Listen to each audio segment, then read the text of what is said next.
শোনো বাবা ইশাল, আল্লাহ রহমতে 2 দিনই তো রোজা আছি।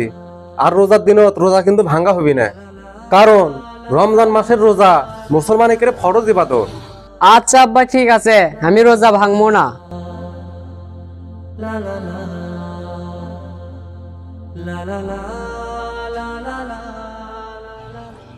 আব্বা তো কলো রোজা ভাঙ্গা হবি না, কিন্তু পেটের খিদে তো আর মানা যাচ্ছে না। মা তো কবুতর রাঁধিয়েছিল, চাই ওটাই খাইয়ে দেই।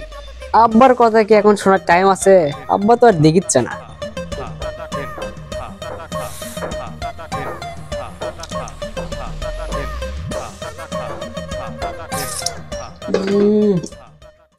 ও বাবা গো, ও বাবা গো, ও বাবা গো, ও বাবা গো, ও বাবা, ও ও কি আছে এই বেটা আমার চিল্লাচ্ছে কে? দেখি তো কি আছে, দেখি আছে কি আছে, ওটা কি আছে?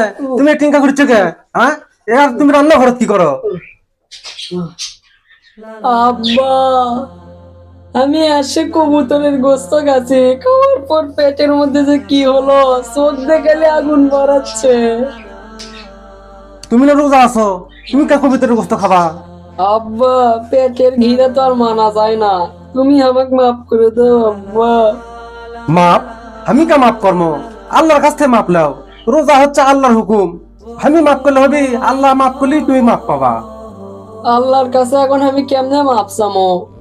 শোনো বাবা, এইরকম ভুল যদি তুমি না করো আর আল্লাহর কাছে যদি কান্দে কান্দে তুমি ক্ষমা চাও, তাহলে তুমি মাপ পাবা। কিছু মানুষে আল্লাহ দুনিয়াতেই শাস্তি দেয়, যেরকম আজকে তুমি শাস্তিটা পেলে। আচ্ছা আব্বা, ঠিক আছে, আমি আর ইনকে ভুল কোনোদিনও করবো না।